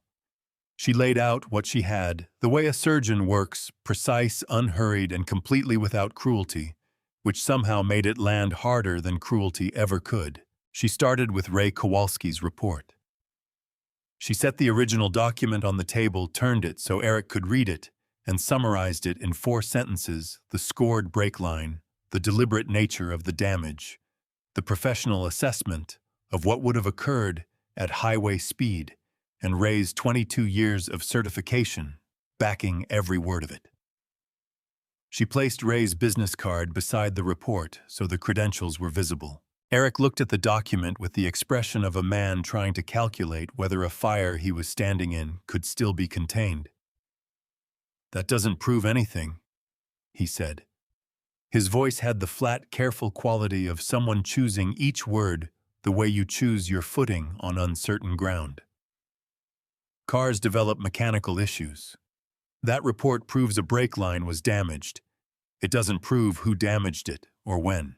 "You're correct that it doesn't prove that alone," Laura said pleasantly. "Which is why we have several other things."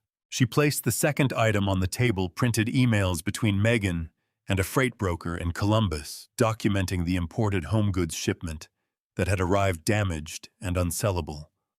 Beside that, a summary of credit card statements Robert had photographed when Megan left her laptop open at the Colonial 2 years ago, before any of this had started, back when he was simply a father, quietly worried about his daughter's spending. Megan's head came up sharply. Her face, already wet from the crying she hadn't been able to stop, flushed a deep red that moved from her throat upward. "Those are private," she started. "They were sent to your father's email address," Laura said, "when you asked him to review the shipment insurance claim last spring. He retained copies." She set a third document beside the others. "This is the police report from a single vehicle accident on I-70 70 westbound February of last year. The driver was Marcus Webb, 44 years old, formerly a business partner of your husband's. Mr. Webb spent 11 days in the hospital with a fractured sternum and 2 broken ribs. The investigating officers attributed the accident to black ice." She paused. "Detective Mills." Sharon stepped forward and placed a single page beside the police report. "Eric Calloway took out a Keyman life insurance policy on Marcus Webb 14 months prior to the accident." She said, her voice carrying the measured factual weight of official testimony. "The policy was worth $400,000. It was never paid out because Mr. Webb survived." She looked at Eric directly. "I spoke with Mr. Webb on Friday. He has agreed to provide a formal statement." The room went very still. Eric's face did something I had never seen it do before it stopped performing.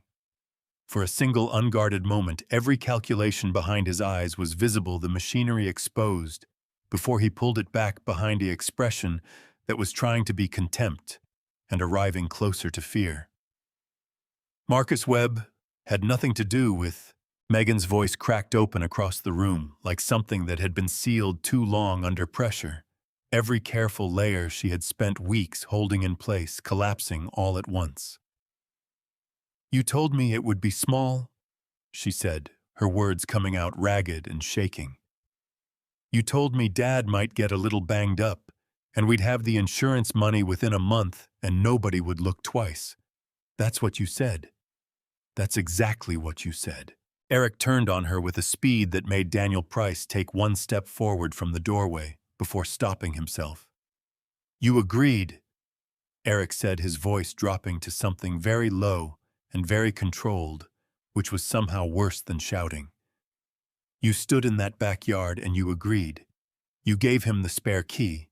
You called him about Lily and the art class. You made the pot roast and brought it over and smiled at him across that table. Don't stand there and tell me what I said. Because you lied to me." Megan's voice tore itself in half on the last word, and she pressed her fists against her sternum, as though she was trying to hold something inside from cracking all the way through. "You lied to me about Marcus, and you lied to me about this, and I let you because I was so terrified of losing everything that I stopped thinking about what I was losing to keep it." She turned to face me, then fully directly, no longer angling away the way she had been all evening, and her face was so wrecked and so open that it was almost impossible to look at, and completely impossible to look away from. "Dad." Her voice came out as barely more than a breath scraped down to almost nothing. "Dad, I am so sorry."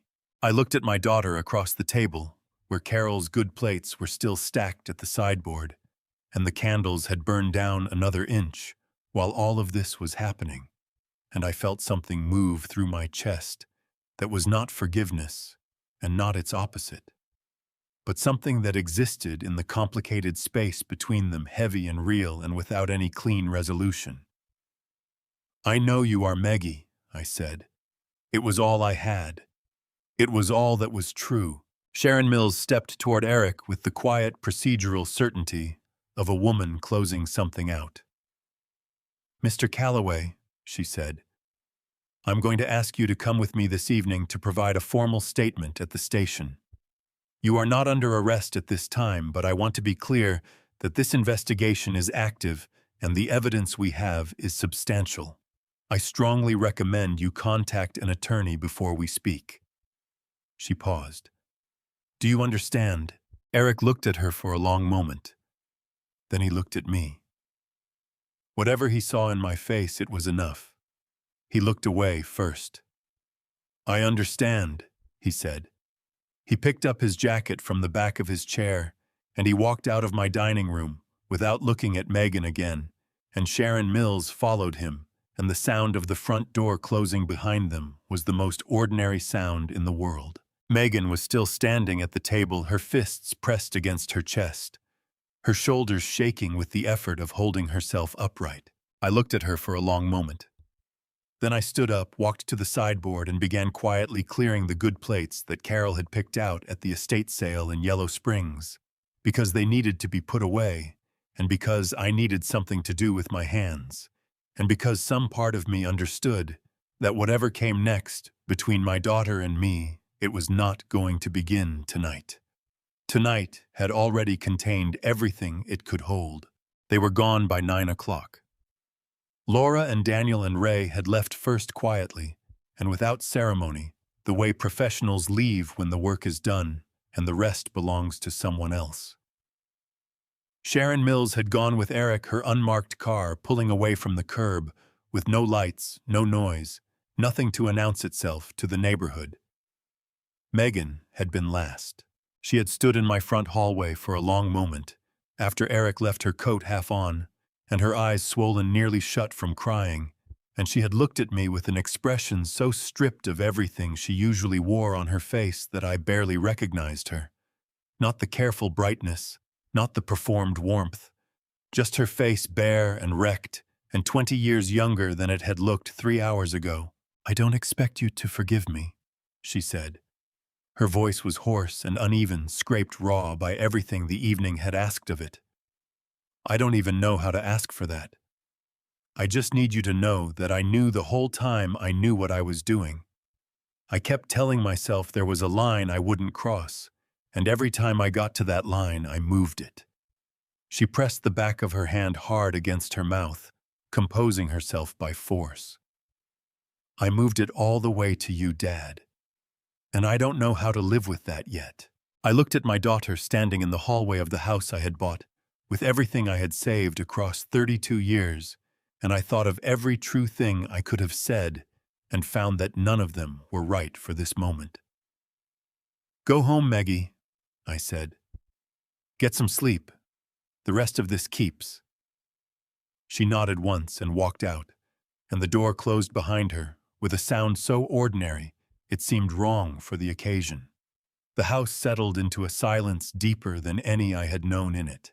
I moved through it slowly, room by room, the way you move through a place after something large has happened inside it, not looking for anything, just reacquainting yourself with the dimensions, making sure it was still the same house on the other side of what had just occurred.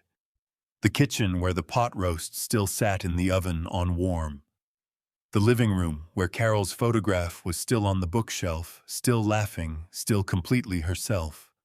The dining room where the candles had burned all the way down to their holders and gone out on their own while no one was watching. I stood in the dining room doorway for a long moment, looking at the table. The folder Eric had placed on it was still there. I picked it up and held it for a moment, all that careful preparation.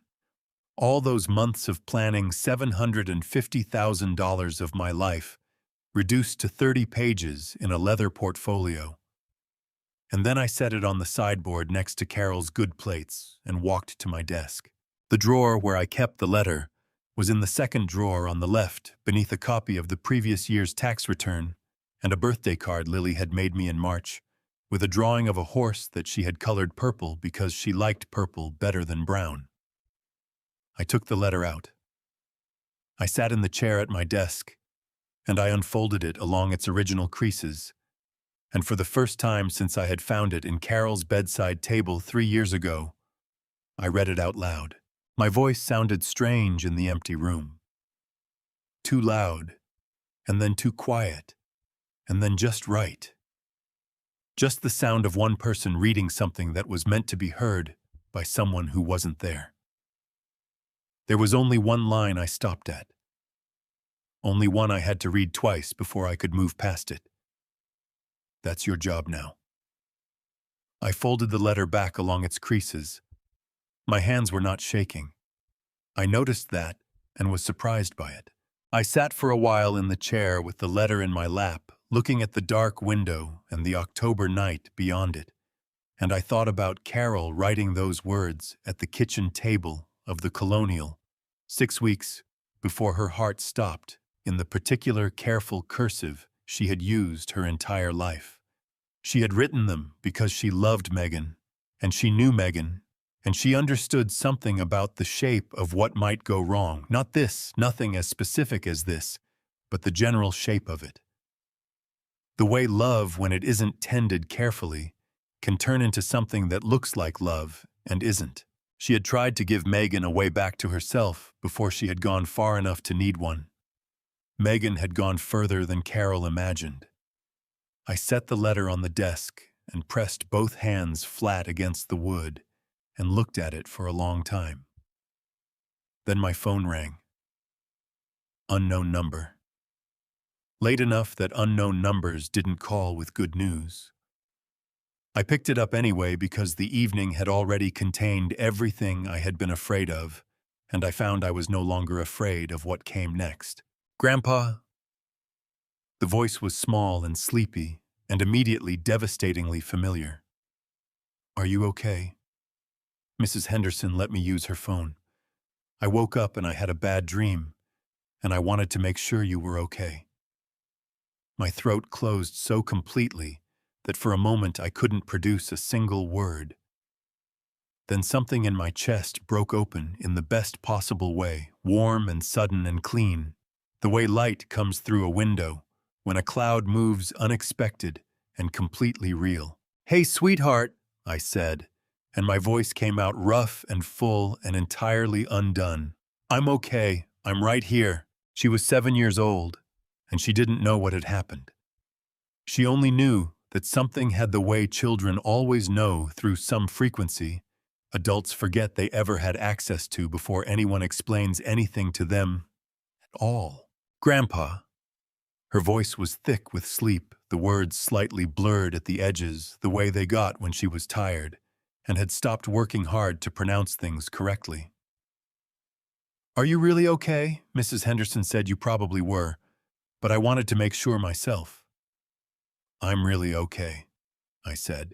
I had moved to the back door while we were talking and was standing with it open, the October night air coming in cold and clean against my face.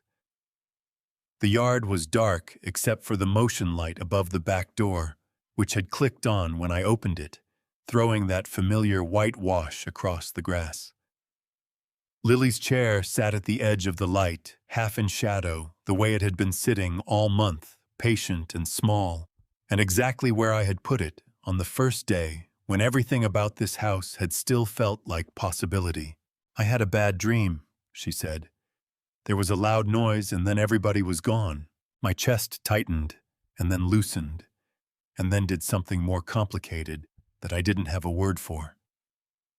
I thought about the dining room 2 hours ago, the candles burning down the folder on the table, the sound of the front door closing behind Eric and Sharon Mills. I thought about how much noise an evening like that made inside a person, and how none of it had reached the Hendersons' house next door, where a 7-year-old was sleeping in her pajamas. Dreams do that sometimes, I said. But everybody's fine. I promise. Where's my mom? I looked out at the yard, at the maple tree at the far edge where the motion light didn't reach its leaves gone deep red in the October night. There was a right answer to that question, and a true answer, and tonight they were the same one. She went home to get some sleep, I said. She had a very long day. Oh.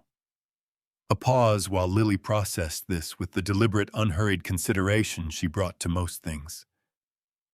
Did you have a long day too? I did, I said. Probably the longest one in a while. Is that why you sound different?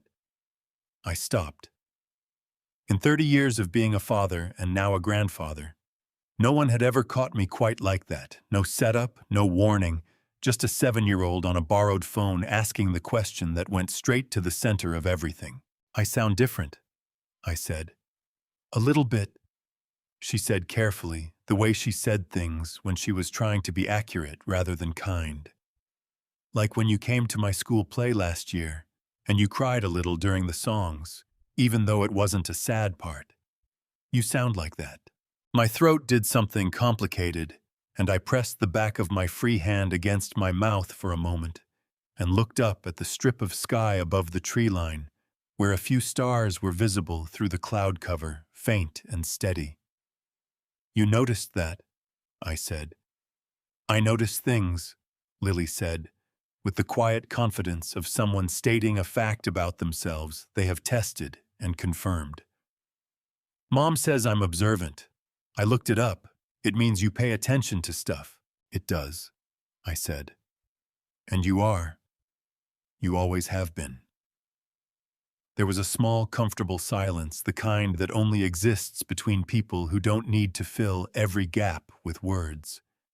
I heard the faint sound of a mug being set down somewhere in the background.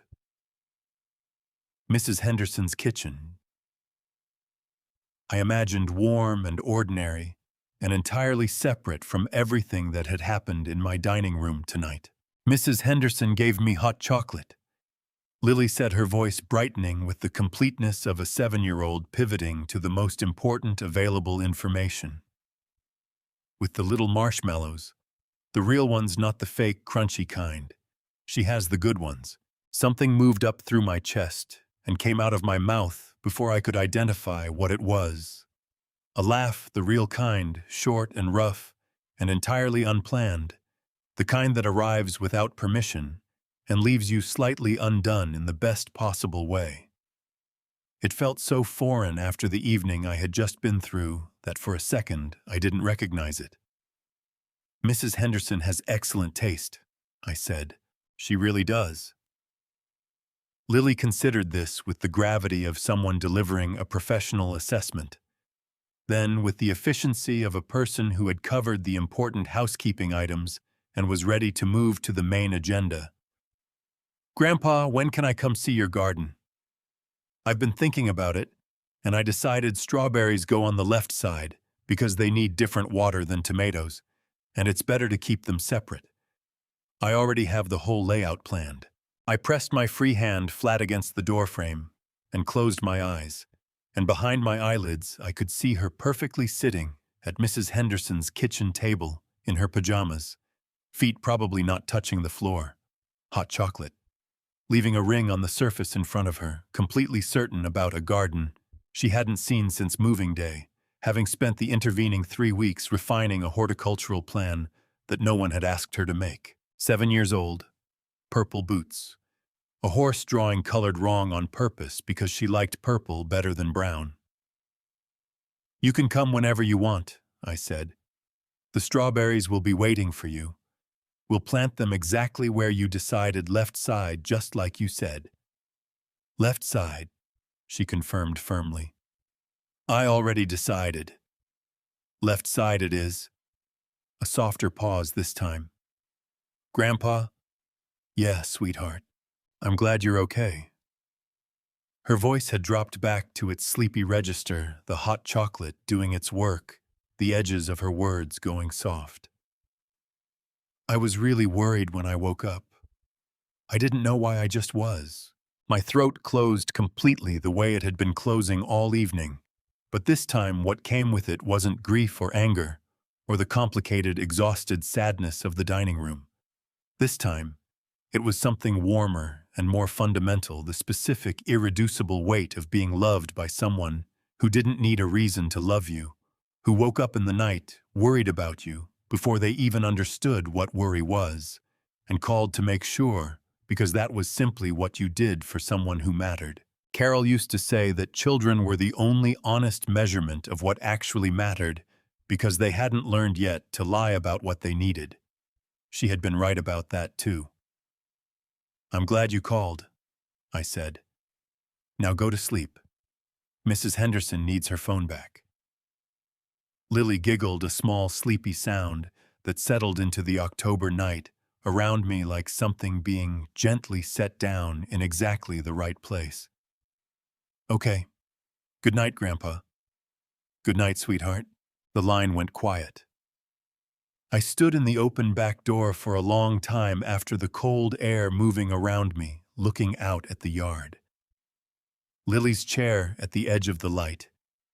The maple tree at the far edge. The sky above the tree line with its handful of steady, indifferent stars. I thought about the fact that I was still standing here, in my house, on my feet, breathing the same cold October air I had breathed on the morning I moved in 21 days ago, when everything had still seemed like a manageable future. It had not been what I expected, but I was still here. I closed the back door and went to bed. Daniel came the next morning with a small toolkit and the quiet manner of a man who understood he was closing something out.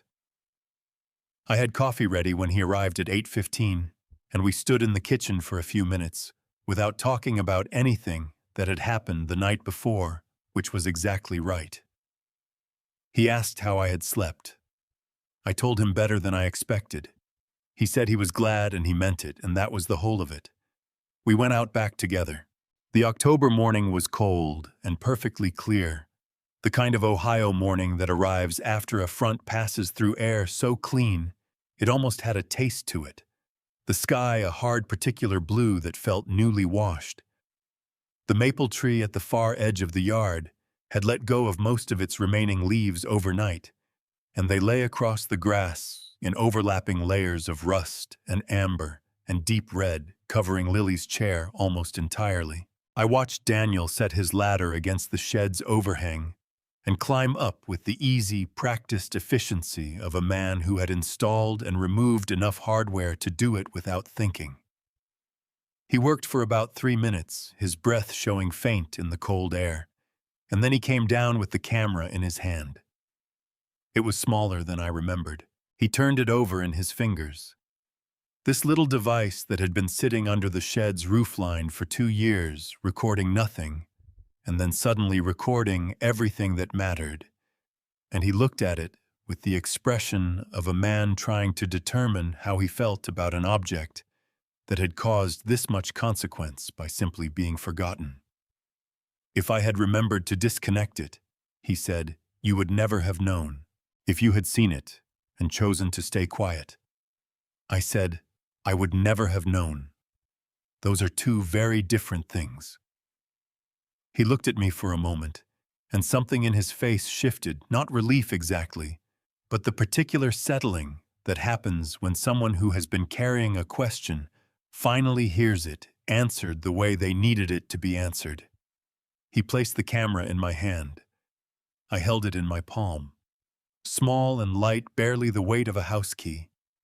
I closed my fingers around it. "Thank you," I said, "for making the call you didn't have to make." Daniel nodded once, picked up his toolkit, and walked back through the gate without making it into more than it was. I liked him for that. I stood alone in the backyard for a while after he left the camera in my jacket pocket, my coffee going cold in my other hand. The mail had come early. I could see the box at the end of the driveway was full. I walked out and opened it and found among the utility bills and a grocery circular a white envelope with Megan's handwriting on the front. She must have dropped it in the box before dawn. I stood at the end of the driveway and opened it. The letter inside was 2 pages, both sides written in the same hurried, pressured cursive she used when she was trying to get something out before she lost her nerve. She began by blaming Eric, which I expected. She described the debt and the shipment and the bank and how everything had happened so fast that each decision felt smaller than it was until they were all together and enormous. She described the moment she had understood what Eric was actually proposing and how she had told herself it was only talk and kept telling herself that until it wasn't talk anymore. I folded the letter and put it in my jacket pocket beside the camera. Not because I was done with it, because I wasn't ready for it yet. And I had learned across 22 days of being very careful about the order in which I let things arrive, that timing still mattered even after the crisis had passed. I went back to the shed and found the garden tools I had unpacked on the first week and not touched since. A spade, a cultivator, a pair of gloves still in their packaging. I carried them to the eastern bed along the back fence, the one that caught the morning light. First the one Carol had pointed to in the listing photos and said that's where you put tomatoes. I worked for an hour turning the soil and pulling the dead growth that had been left from whatever the previous owners had planted. The work was physical and uncomplicated, and my body was glad of it the way bodies are glad of honest effort after too many days of holding themselves tense and careful. When the bed was ready, I went to the garage and found the seeds I had bought at the hardware store on my second day in the house and never planted because the days had gotten away from me. Tomatoes. Early girl variety. Carol's preference. I planted 6 of them along the eastern fence in the hard Ohio morning, my knees on the cold ground, my hands in the dirt, the camera in my pocket, and Megan's letter beside it, and the sky that hard new blue above me. When I was finished, I sat back on my heels and looked at what I had done. 6 small plantings in a row, barely visible against the dark soil containing nothing, yet that you could point to and call a thing. The morning light moved across the yard the way Carol had said it would. That's eastern exposure, she had told me, scrolling through the listing photos on her tablet in the last good year we had together. Tomatoes love that. She had been right. She had always been right about the things that mattered. I pressed my palms flat against the earth for a moment, feeling the cold of it and the give of it. And then I stood up, brushed the dirt from my knees, and went inside to make a fresh cup of coffee. I have thought a lot about what this experience taught me, not just about Megan and Eric, but about myself. I trusted too completely and watched too little. I confused love with safety, and I nearly paid for that mistake with everything my father and I ever worked for together. If there is one thing I would tell anyone listening tonight, it is this: love the people in your life with your whole heart, but never stop paying attention. Real love does not ask you to stop seeing clearly. It never has. I also believe, and I say this as a man who got down on his knees in a cold garden on a Monday morning and felt something larger than himself holding him steady, that God places the right people in front of us at exactly the right moment. Daniel Price had no reason to make that call. He made it anyway. That was not an accident. These are the family stories revenge never fully prepares you for, the ones where the wound comes from inside the house. The family drama revenge that reshapes everything you thought you understood about the people closest to you. I know now that family drama revenge is not something that happens to other people in other families. Every story of family drama revenge I had ever heard, I had always assumed belonged to someone else's life. It happened to me, in my own home, at my own table. And yet here I am still standing, because of one stranger who made the right call, and because of a small wooden chair in a backyard that reminded me on the worst morning of my life exactly what I was fighting to protect. That is the lesson the family stories never tell you. It is not about winning. It is about what you choose to hold on to when everything else falls away. And I held on to the right things, just barely, but I held on. If tonight's story of Family Stories Revenge touched something in you, leave a comment below. Tell me what you would have done differently. Share this with someone who needs to hear it. And if you haven't subscribed yet, please do. There are more stories coming that I think will matter to you. Thank you for staying with me until the very end. The stories ahead contain fictional elements crafted for reflection and understanding. If that is not what you are looking for tonight, I respect that completely. Please find content that serves you better. But if you are staying, I am glad you are here.